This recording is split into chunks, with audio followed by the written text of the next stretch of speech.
Shri R V Babu, next number അതായത് പത്മകുമാർ അടുത്ത wicket വീഴാൻ പോകുന്നു. പത്മകുമാർ ഇപ്പോൾ SIT സംഘത്തിന് മുന്നിലാണ്.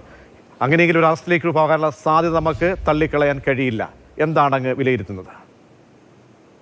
നമുക്ക് ടെസ്റ്റ് നമ്പർ വിക്കറ്റ് എന്നുള്ളതൊക്കെ ഒരു കൗതുകത്തിനോ തമാശയ്ക്കൊക്കെ വേണ്ടി പറയാം. യഥാർത്ഥത്തിൽ വളരെ ഗൗരവമായിട്ടുള്ളൊരു കാര്യമാണ്.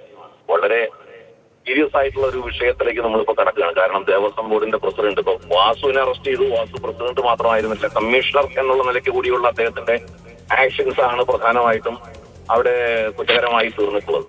അപ്പോ ഡയറക്റ്റ് പത്മകുമാർ പ്രതിയാവുന്നു, പത്മകുമാറിന്റെ അറസ്റ്റിലേക്ക് വരുന്നു എന്നുള്ളത് ഒരു സിസ്റ്റം തന്നെ മൊത്തം ഈ വിഷയത്തിൽ കുറ്റക്കാരായിട്ട് മാറുന്ന ഒരു സാഹചര്യത്തിലേക്ക് വരികയാണ്. ദേവസ്വം ബോർഡ് തന്നെ പ്രതിയാകുന്നു.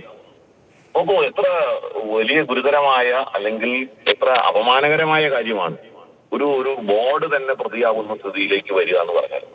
അപ്പോ SITക്ക് മുന്നിൽ ഞാൻ വേറെ ഓപ്ഷൻസ് ഒന്നും കാണുന്നില്ല. പത്മകുമാറിനെ അറസ്റ്റ് ചെയ്യാതെ പറ്റില്ല. കാരണം പത്മകുമാറിനെതിരെ അത്തരം തെളിവുകളും മൊഴികളും വന്നു കഴിഞ്ഞു.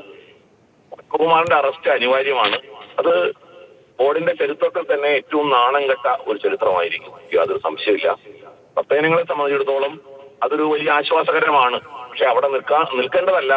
പത്മകുമാറിന്റെ അറസ്റ്റിലൂടെ പത്മകുമാറിലൂടെ രാഷ്ട്രീയ നേതൃത്വത്തിലേക്ക്. ശ്രീ ആർ വി ബാബു, ഇതൊരു കൗതുകം തോന്നുന്നത് ഇതൊക്കെ സംഭവിക്കുന്നത് ഒരു തീർത്ഥാടന കാലത്താണ്, മണ്ഡലകാലത്താണ്. നോക്കൂ, ഒരു വർഷങ്ങൾക്ക് മുൻപ് ഇതേ മണ്ഡലകാലത്തെ നിയന്ത്രിച്ചിരുന്ന ഒരു വ്യക്തി നാളെ ഒരു സമയത്ത് ഈ പ്രതിചേർക്കപ്പെട്ട് കഴിഞ്ഞ് അല്ലെങ്കിൽ കസ്റ്റഡിയിൽ വാങ്ങി തെളിവെടുപ്പ് ശേഖരണത്തിൻ്റെ ഭാഗമായി ഇവരെയൊക്കെ ശബരിമലയിലേക്ക് കൊണ്ടുപോകാം. അപ്പോൾ ഒരു കാലത്ത് ശബരിമലയിൽ അടക്കി വാണിരുന്ന ആളുകൾ മറ്റൊരു സമയത്ത് ചെല്ലുമ്പോൾ കൈവിലങ്ങ് മാത്രം ഒരു പക്ഷേ ഇടത്തില്ലെന്ന് മാത്രമേ ഉള്ളൂ.